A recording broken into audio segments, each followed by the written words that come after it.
como dos niveles en los que nosotros estamos aprendiendo y estamos incorporando.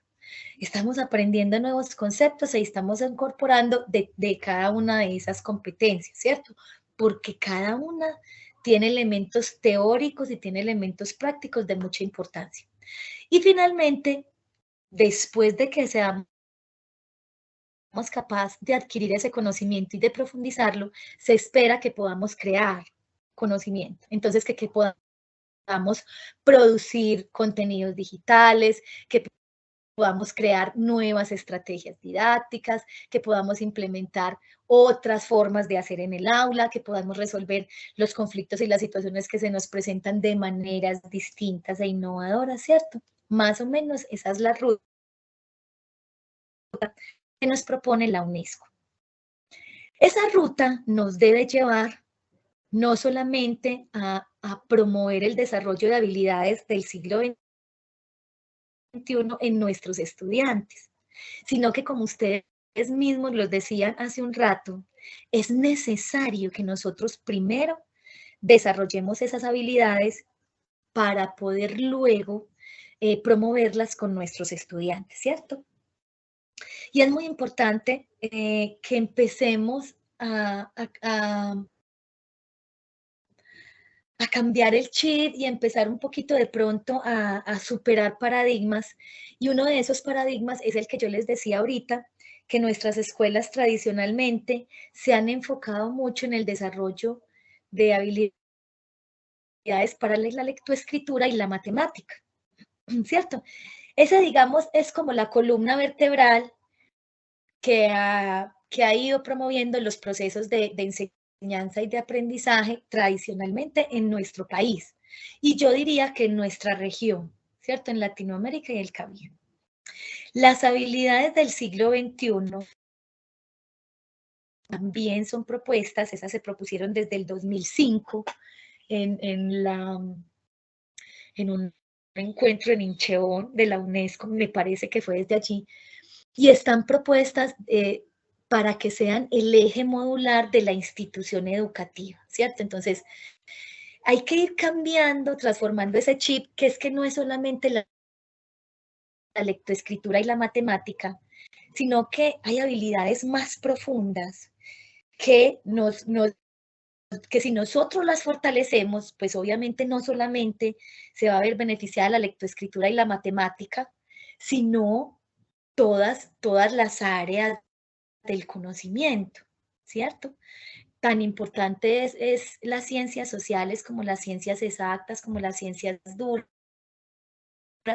y eso es algo que tenemos que empezar nosotros a comprender y a promover entre nuestros estudiantes, que esa columna vertebral que debe orientar toda nuestra propuesta pedagógica, todos los planes de área, todo el currículo, toda la construcción de proyectos educativos institucionales, deben ser las habilidades del siglo XXI. Hay que empezar a superar ese paradigma del solo la matemática y la lectoescritura. Debemos mirar un poco más allá, ser un poco más profundos en la comprensión de las habilidades que nuestros niños, niñas, jóvenes y adultos debemos desarrollar. Y son las habilidades del siglo XXI, ¿cierto? ¿De dónde surgen estas habilidades? Bueno, no fue en 2005, tenía ahí un error, fue en 2015. Pensé que era desde hace más tiempo. Fue en el Foro Económico Mundial de Incheon en Corea, ¿cierto? Allí, en ese foro económico, emergen, por ejemplo, la necesidad de formación y de recualificación en todos los ámbitos de la vida laboral de las personas. Emerge el pensamiento crítico y el aprendizaje activo, entre otras habilidades como habilidades que está demandando el entorno económico y de productividad actualmente. Comienzan a transformarse, ¿cierto? Los trabajos se han ido transformando, las formas de vincularse al mundo de lo laboral se ha ido transformando. Ya hablamos de teletrabajo, ya hablamos de, digamos, de personas que ni siquiera tienen una oficina física, sino que se mueven solo en el mundo de lo digital, en el ciberespacio. y nosotros debemos estar preparados para ello y nuestros estudiantes también. Hay trabajos que van a desaparecer, trabajos desde lo operativo, que van a ser reemplazados por máquinas, por robots, por nanotecnología, etcétera, por realidad aumentada, por entornos virtuales. Para algunas personas esas desigualdades laborales se van a ver agravadas y va a traer mayor, digamos, entre comillas, pobreza para algunos pueblos y para algunas naciones que no están tan preparadas para este tipo de dinámicas sociales, ¿cierto? Se proyecta, esto se está proyectando, pero pues no hay todavía una forma de esperar, digamos, a ver si esto sí se va a dar, sino que más bien los esfuerzos se están enfocando en promover que esas desigualdades se puedan evitar mejorando los procesos de formación. Miren que la mitad de los empleos van a ser, pues, como se los decía ahorita, reemplazados por máquinas.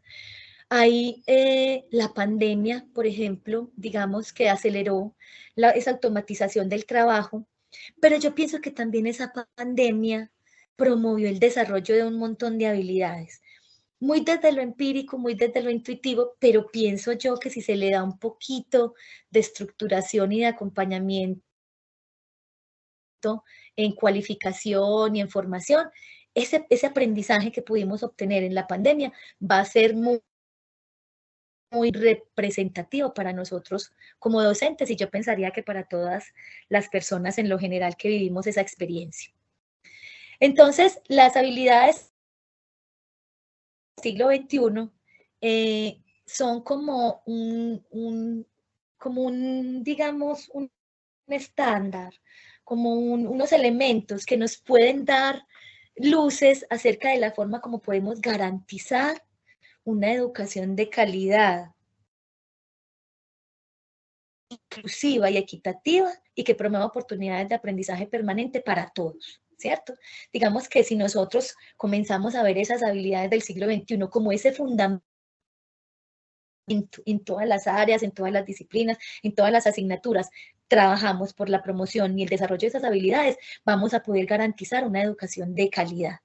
Eso lo afirmaron en la Agenda 2030, que es una agenda que se desprende de los Objetivos de Desarrollo Sostenible y de todo lo que tiene que ver con trabajo, pues, de progreso de los pueblos a nivel global. Entonces, algunas de las estrategias que nos propone desde la UNESCO para cumplir con estos objetivos, para garantizar esa educación de calidad, una educación equitativa, y oportunidades de aprendizaje para todos. Entonces, en primer lugar, está la inclusión. Una de las estrategias que más se está, digamos, generalizando ahora o que se está promoviendo es el DUA, por ejemplo, el diseño universal de aprendizaje, que se puede enriquecer mucho desde el uso de tecnología, ¿cierto? No solamente, como les decía ahorita, para atender necesidades, sino para atender diversidades. La equidad, entonces, se ha trabajado muchísimo, muchísimo. Grandes esfuerzos se han dado en educación en los últimos años para que todos de igual forma accedan a la educación.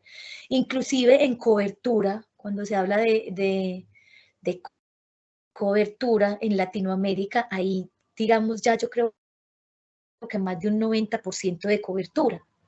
¿Cierto? Que es un porcentaje ya muy alto, porque hace unos 20 años, cuando yo empecé a trasegar en este mundo de lo pedagógico y lo tecnológico, se hablaba de un 75%, ¿cierto? De acceso de todos a la educación, sobre todo en las áreas rurales. En las áreas rurales, en los ámbitos rurales de la región, en otras regiones del mundo, por ejemplo, en África, más aguda la situación que aquí en Latinoamérica, pero hasta hace unos 30 años todavía los porcentajes de acceso a la educación en la ruralidad eran con porcentajes, no digamos muy bajitos, pero sí muy significativos todavía a puertas de terminar el siglo XX y comenzar el siglo XXI. En términos de calidad también se hacen muchísimos esfuerzos. En nuestro país esta calidad está determinada por algunos elementos que como sabemos como docentes, pues no se manejan de la manera más efectiva, ¿cierto? Por ejemplo, en cuanto en Colombia, esa cobertura se mide, por ejemplo, en términos del porcentaje de estudiantes que están por cada docente. Entonces, según las estadísticas en Colombia, hay un docente por cada 25 a 30 estudiantes.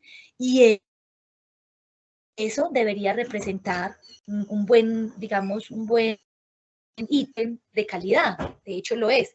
Sin embargo, eso refleja, digamos, parte de la realidad, pero realmente lo que pasa es que en la ruralidad hay un solo docente con 6 niños, con 10 niños, y en la zona urbana hay un solo docente con 40, 45 estudiantes en un aula. Entonces, desde ese punto de vista, vemos que la calidad, por lo menos en Colombia, está medida de formas en las que se matiza esa realidad, mostrando que pudiera haber un docente por cada 25 estudiantes, pero que en la realidad pues no es tanta la calidad que se pueda garantizar, pues porque son muy relativos los grupos de estudiantes que están acompañando un docente y otro. En esto de la calidad también se habla mucho de la formación docente, de la cualificación. No todos los docentes tenemos acceso, no todos los docentes tenemos la inquietud, no todos los docentes podemos participar en procesos de cualificación constante y continuos, que es también otro de los elementos que desde el Ministerio de Educación Nacional pues se han hecho esfuerzos por cubrir algunos frentes en formación docente, pero es completamente insuficiente, ¿cierto? Es insuficiente porque la cantidad de estudiantes con los que estamos trabajando, pues obviamente es mucha en algunos casos, en la mayoría de los casos, ¿cierto? Y finalmente el aprendizaje para toda la vida, que es otra de las estrategias que se está desarrollando desde la UNESCO, que se está promoviendo para llegar a la consecución de esos objetivos de desarrollo sostenible.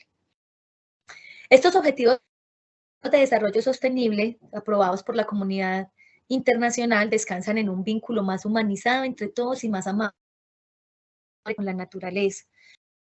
A veces cuando hablamos de tecnología, creemos o hay como una creencia que es que nos alejamos de lo humanizante, que nos vamos a enfocar en lo artefactual, ¿cierto? Y no hay nada más alejado de la realidad. Creo que este es un momento coyuntural, es un momento de inflexión en el que antes, por el contrario, lo humanizador, lo que nos haga más humanos y aporte a los muchachos para ser más humanizantes es indispensable y es primordial, no solamente para la vida, sino para el manejo adecuado de la tecnología en cualquier ámbito. De la igualdad se vuelve central en este momento de inflexión histórica y el Estado, a través de las políticas públicas, cumple un rol protagónico para dar respuesta al desafío mundial, para que todos tengamos acceso, para que todos tengamos igualdad en nuestras posibilidades, en nuestras oportunidades, en la participación, en el acceso a la información, en la comunicación, en la interacción. Bien. Aquí están pues los objetivos de desarrollo sostenible, ¿ves? Sí los puse. Bueno, miren que el cuarto objetivo de educación de calidad indispensable en el aporte que nosotros hacemos desde la educación, es indispensable que desde la educación también, por ejemplo, la igualdad de género es uno de los aspectos más importantes que nosotros debemos trabajar. En el 8, el trabajo decente y el crecimiento económico, también tenemos el ámbito de lo educativo, tiene un papel protagónico porque la educación para el trabajo en este muy exigente, ¿cierto?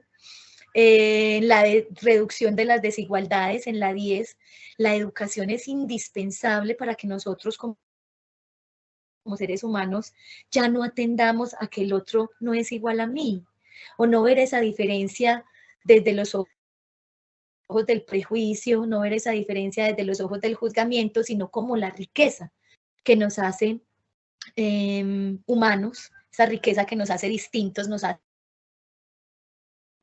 humanos. El objetivo 11 también es indispensable el aporte desde lo educativo para que nosotros nos hagamos ciudadanos para la comunidad sostenible, para cuidar nuestro planeta, para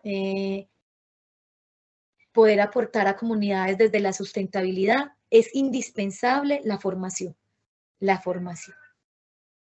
La producción y el consumo responsable, desde la criticidad, ¿cierto?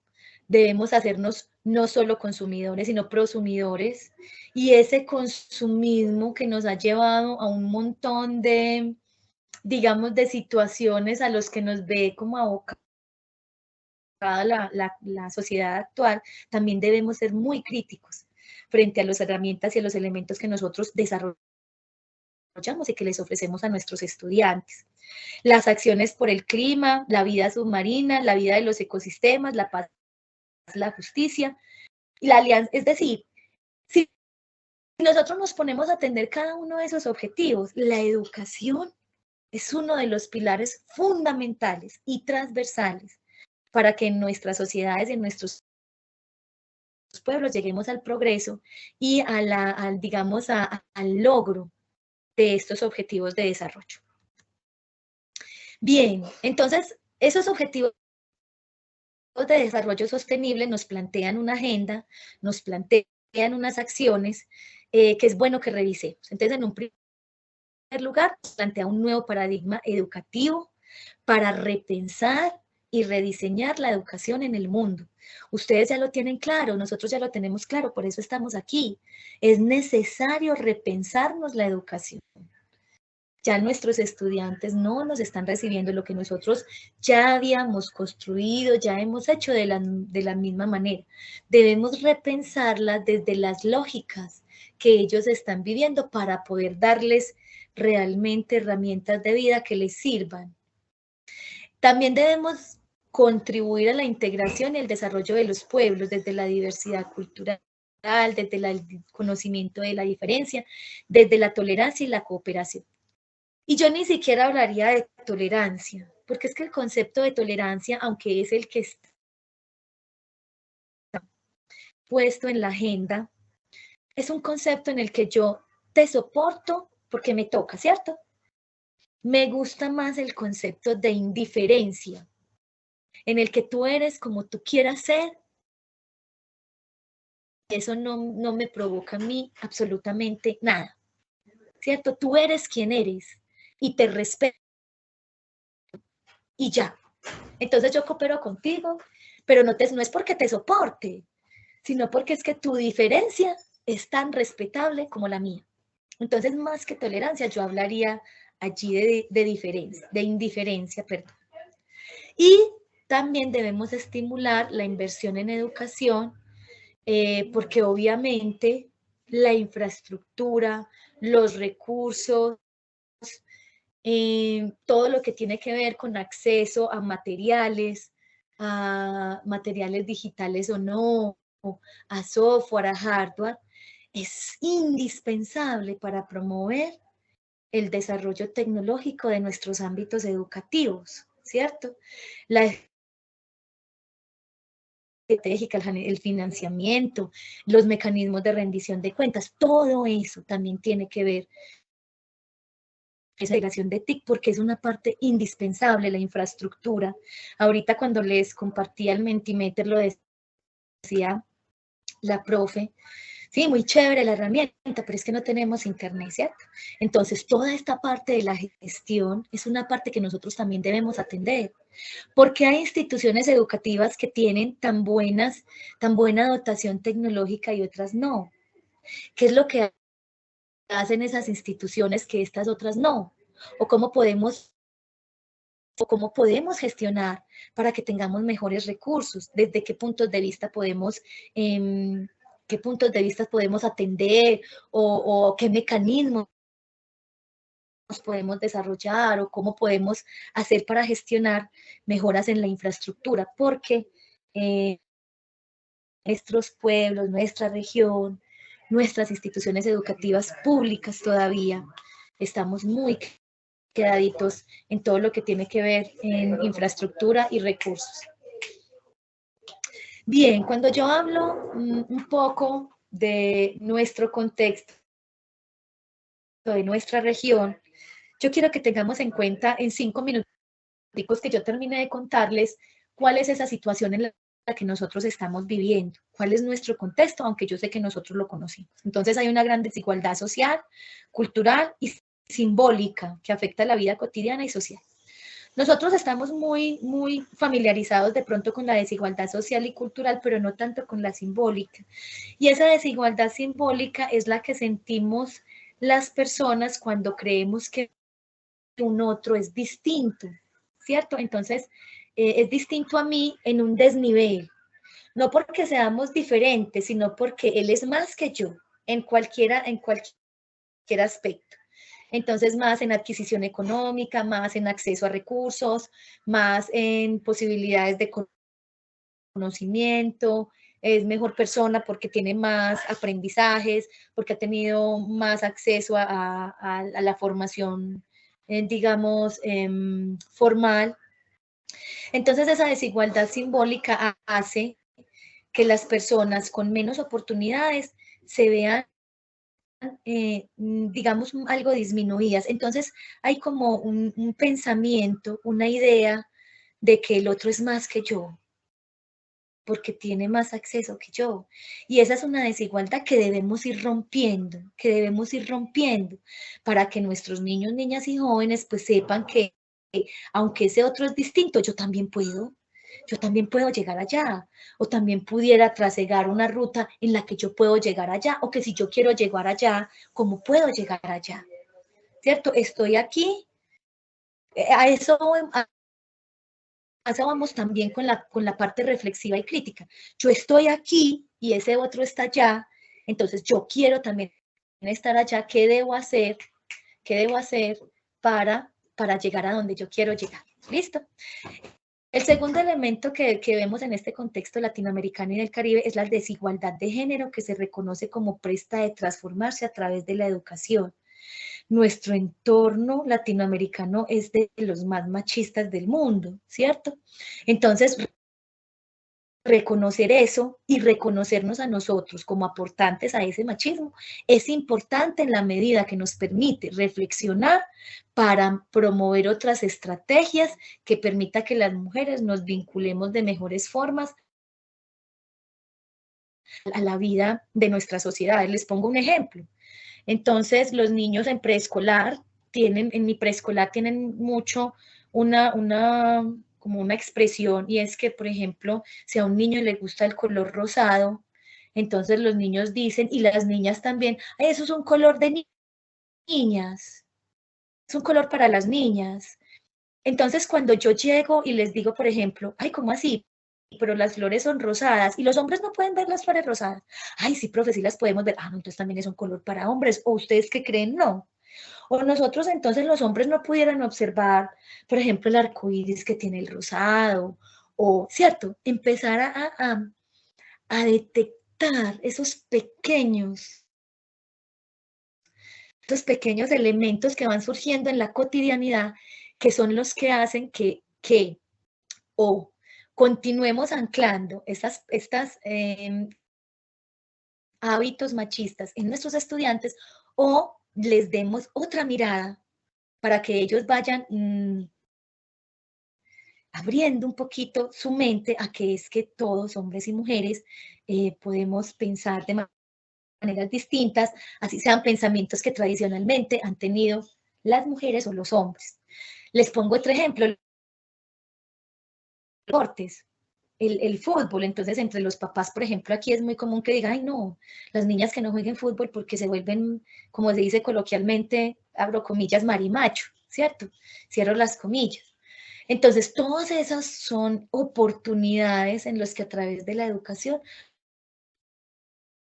nosotros podemos ir soslayando, disminuyendo esa desigualdad, que a través de esos pequeños momentos también podemos seguirlas apoyando y promoviendo. Eso dependerá ya de nosotros. Y son cosas muy sutiles, a las que debemos de estar muy atentos para empezar a abrir un poquito la mente de nosotros, para también promover entre los muchachos un cambio en ese pensamiento. Y el otro elemento que quería compartirles es la brecha social, la heterogeneidad entre países y dentro de estos, la segregación social y la difícil mixtura social. Y esa difícil mixtura social tiene mucho que ver con esa desigualdad simbólica que les hablaba en el primer elemento. La mixtura social es la posibilidad que yo tengo de relacionarme con todas las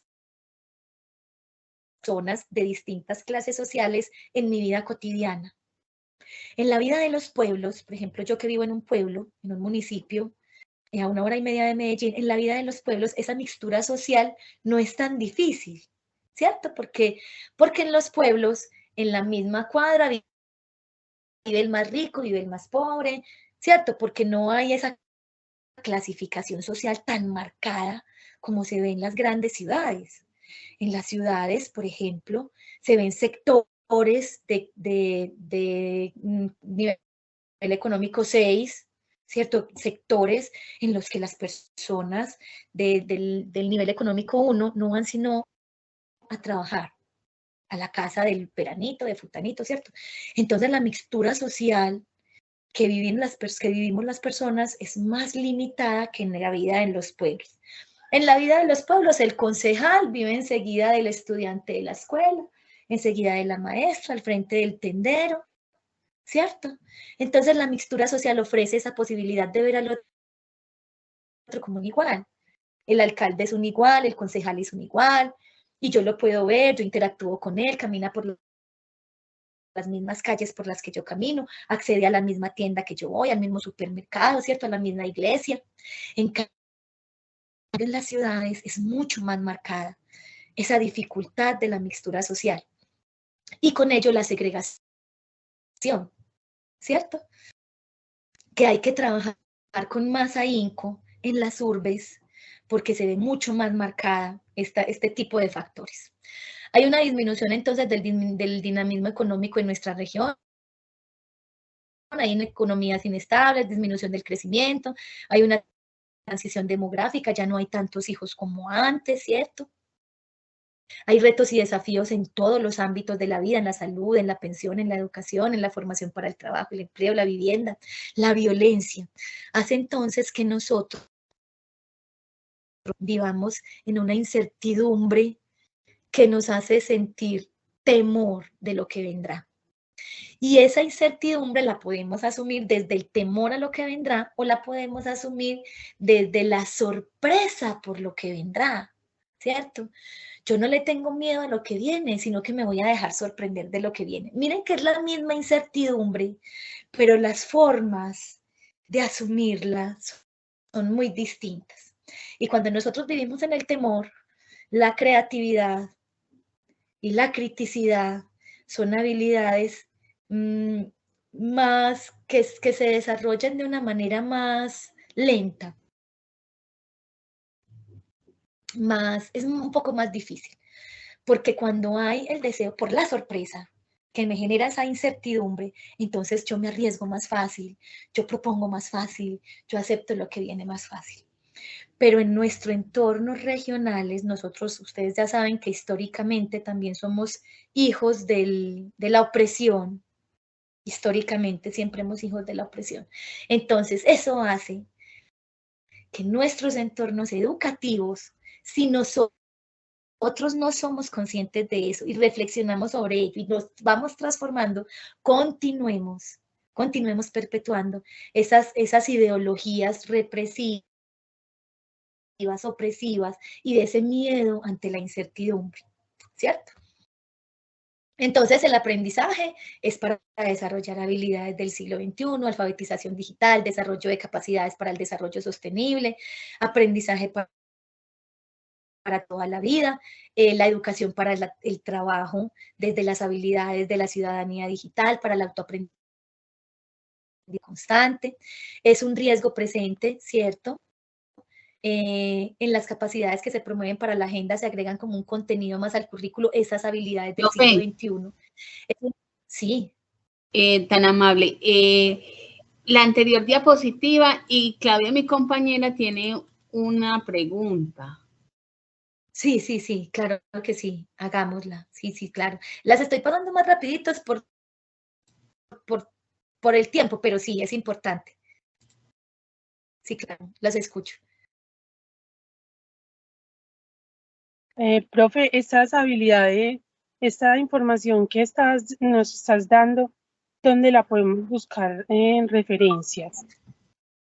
Pues lo baja uno de la UNESCO Sí, Agenda sí, aquí 2030. al final, ¿verdad? Ya la estoy mirando la referencia. Sí, sí, Ah, sí. Al final de la presentación están las referencias. Yo enseguidita les mando la presentación. Yo se las voy a mandar para que ustedes muchas las gracias. tengan. Muchas gracias. Sí, sí, sí, claro, claro. Todo este material es para ustedes, ¿listo? Bueno, Gracias. hay otro riesgo, por ejemplo, y es que nosotros tomemos estas habilidades simplemente como otro cliché y continuemos avanzando sin realmente flexibilizar los currículos como quisiéramos o como está propuesto desde la Agenda 2030. Y el aumento de las diferencias en los logros de los estudiantes, que todos son tan heterogéneos, ¿cierto? Es muy importante tener en cuenta pues que también está el riesgo de que el aumento de las diferencias en los logros de los estudiantes después ahonde en esas brechas digitales de las que yo les estaba hablando. Para que cerremos hoy entonces, ¿cuáles son esas habilidades del siglo XXI que son específicamente? Que los estudiantes sean flexibles, autónomos, responsables, capaces de responder a problemas concretos, creativos, críticos, con conocimiento cívico, con conciencia global y con habilidades para la ciudadanía digital. Esas son nuestras habilidades. Esto es lo que nosotros debemos promover en nuestros estudiantes de manera fundamental, independiente de que estemos aprendiendo matemáticas sociales, ciencias naturales, de que estemos en preescolar y estemos trabajando la dimensión cognitiva, la dimensión comunicativa, independiente de que sea el seminario, por ejemplo, en la Facultad de Ingeniería o en la Escuela de Medicina. Estas son las habilidades que nosotros debemos desarrollar en nosotros y en nuestros estudiantes. ¿Cierto? Y aquí va la actividad final de este formulario. Este es un formulario en el que yo les voy a hacer unas preguntitas que vamos con lo que vamos a empezar la próxima semana en el seminario. Se los voy a desplegar acá para que lo observemos. Es un formulario de Google que tiene 3 preguntitas.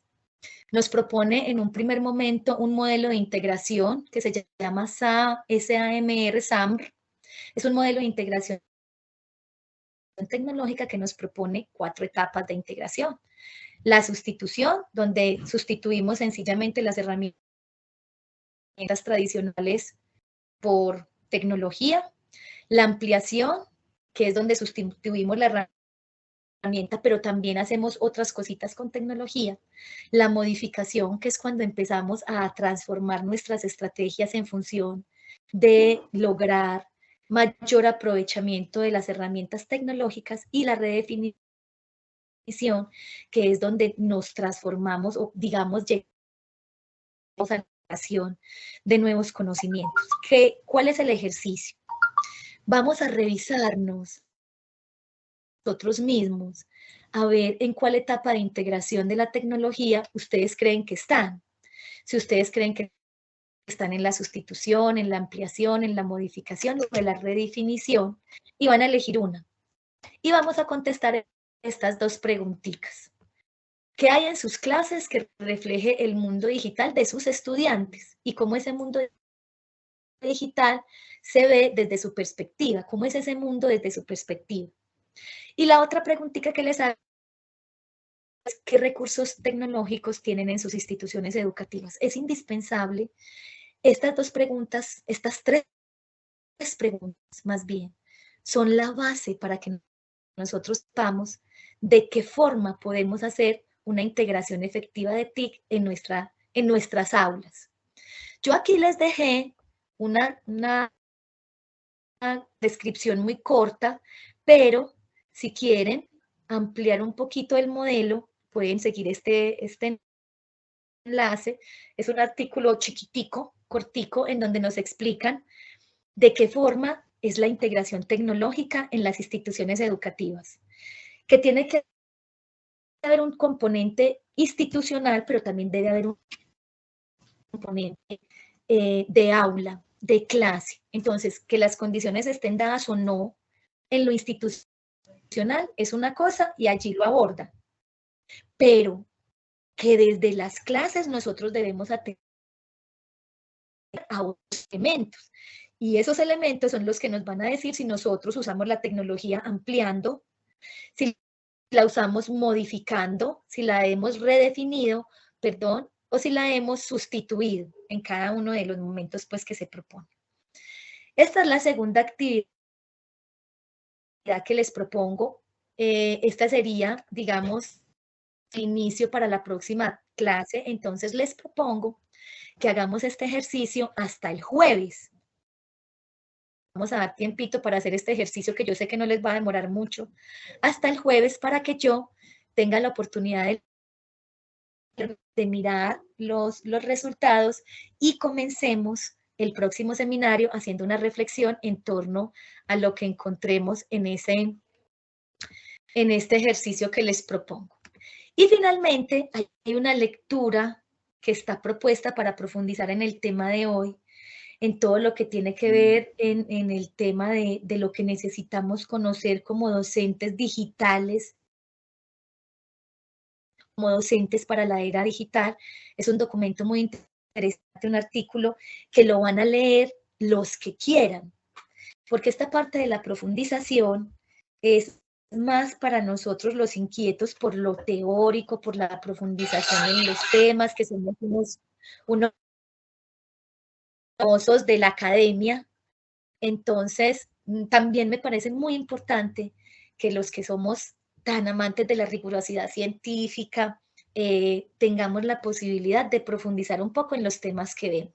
Entonces, esta es una lectura recomendada para profundizar un poco en el tema de hoy. Como les digo, es libre, pero si a alguno le surge una pregunta o tiene algún un aporte con respecto a la lectura hecha, la podemos plantear la próxima clase. Y aquí está la bibliografía que usé para... ¿Perdón? Entonces aquí está la bibliografía que usé para construir esta presentación y también está la bibliografía de la lectura recomendada. Aquí ya está puesta, pero también está acá, ¿listo? Entonces les voy a compartir por acá por el chat, les voy a compartir la presentación. Si alguno tiene un problema para verlo, ay, no me deja. ¿Hay alguien con el micrófono abierto? Recientes. Ay, no me deja vincular el documento. Vamos a ver si me deja por otro lado. Escape.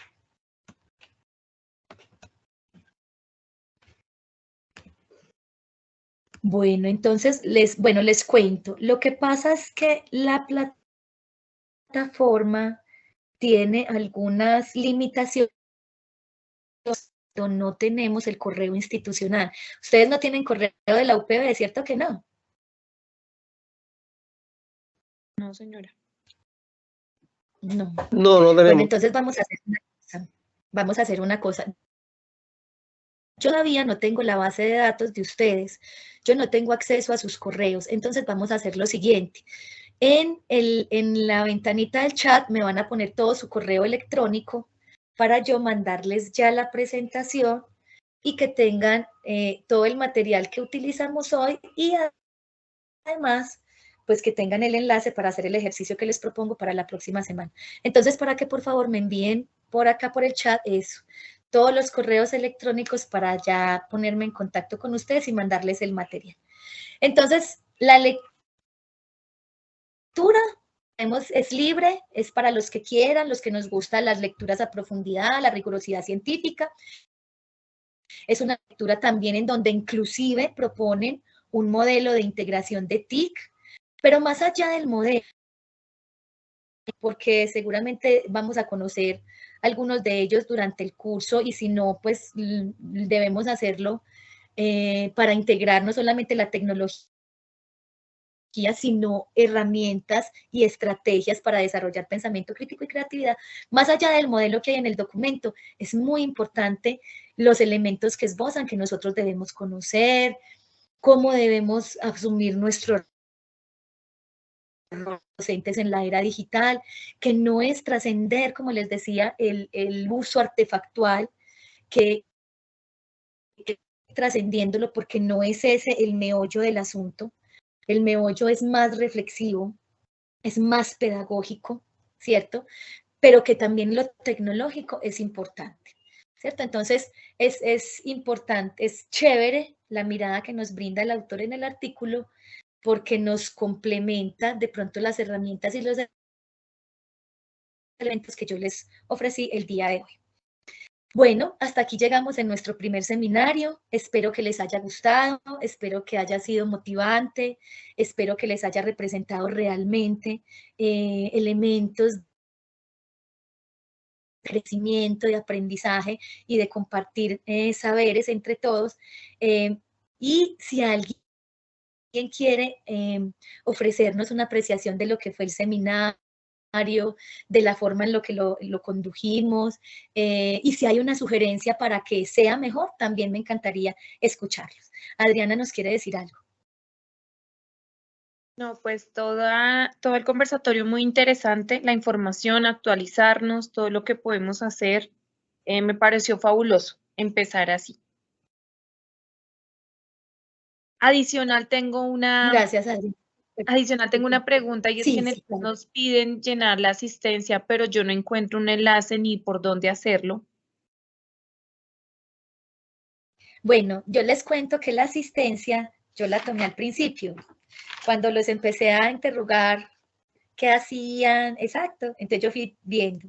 Estuvimos a Adriana Espeleta, Adriana Patricia, Claudia Patricia, Jesús, Freddy, Mónica Martínez, Ofelia, Pedro, Vilma, Vianey y yo. No sé si de pronto, por eso cuando entramos, que vi un Federico, inclusive ahí mismo le preguntaba pues quién era, porque esa fue mi forma de hacer la asistencia hoy, ¿cierto? Yo suelo hacerlo de distintas maneras, entonces no es una camisa de fuerza, pero para que estén tranquilos que yo ya tengo registrada la asistencia de hoy, listo. Yo estoy súper pendiente también de eso, pero me encanta que me lo digan porque no crean, a mí también cada rato se me olvidan las cosas. Miren que ahorita no sabía si había ingresado la imagen de los objetivos de desarrollo sostenible en la presentación y esta mañana a las 7:30 fue la última vez que la vi. Entonces ya para que ustedes más o menos me vayan haciendo proyección, cómo es que es la memoria mía, listo. Entonces también les agradezco mucho que me vayan diciendo porque sí a uno a veces se le olvida. Y también lo de la grabación, también a veces se me olvida, entonces les agradecería mucho que en algún momento me hace falta esas cositas, me lo hagan saber. De todas maneras, les voy a pedir. Sí, claro que sí. Es que yo tengo aquí en mi computador, no sé por qué razón, registrado un apellido distinto al mío. Entonces quisiera confirmar si tiene mi apellido Rincón Rodríguez, Pedro Alejo. Dice Pedro Alejo, debe ser, pero ese nombre lo da por defecto, ¿sabes qué? La citación a través de tu correo electrónico. Sí. Por ejemplo, aquí es que tu correo electrónico es pedroalejo@gmail.com. Correcto. Por eso te llamo así. Entonces, lo que No, hace pero el Teams es partirlo de manera significativa. Entonces lo toma como si Pedro fuera tu nombre y Alejo tu apellido. no, eso está bien. Lo que pasa es que Por eso estás... en una de las opciones de Teams que no me fijé al comienzo, dice cómo quiere aparecer y yo no me fijé y dice Pedro Alejo Caicedo. Resulta que yo no soy Caicedo, sino Rincón Lo que pasa Rodríguez. es que este Teams tiene unas limitaciones, como te digo, cuando no son con el correo institucional. Entonces, si ustedes tuvieran correo de la UPB, por ejemplo, mi correo es liliana.alvarez@upb, entonces yo tengo muchas posibilidades en este aula de clase. Pero como ustedes no están entrando con el correo de la universidad, es como si yo estuviera entrando a la versión paga y ustedes estuvieran entrando a la versión gratuita. No tienen muchas posibilidades. Por eso les voy a mandar, por ejemplo, la información por el correo electrónico, porque no me lo permite hacer por acá, por el aula. Vamos a ver si, yo no sé si para estos cursos tan cortos les generan correo electrónico desde la institución. Yo voy a averiguar. Porque, por ejemplo, si ustedes tienen correo institucional, yo pudiera, por ejemplo, pudiéramos hacer ejercicios en una wiki que tiene también el Teams, pudiéramos hacer otro tipo de, organizar el aula con otro tipo de presentaciones, pudieran acceder a todos los archivos en una plataforma, pero como ustedes no tienen el correo institucional, no pueden acceder a todo eso. Entonces no te preocupes, Pedro, que igual aunque no esté tu nombre y tus apellidos bien registrados a través de la plataforma, porque coge por defecto el nombre que tienes en el correo electrónico, no te preocupes. Nosotros tenemos en la base de datos, pues ya los nombres y su participación, ya pues como debe ser, ¿cierto? Ah, bueno, muchas gracias. Bueno, de todas maneras, si alguno tiene una sugerencia, alguna observación, también me la pueden hacer al correo electrónico, que ya se los voy a compartir a través del recurso que se los voy a dar. Si tienen alguna duda o tienen alguna pregunta o alguna situación, se pueden comunicar conmigo a través del correo electrónico, también a través de la semana. En cualquier momento yo voy a estar pendiente del correo.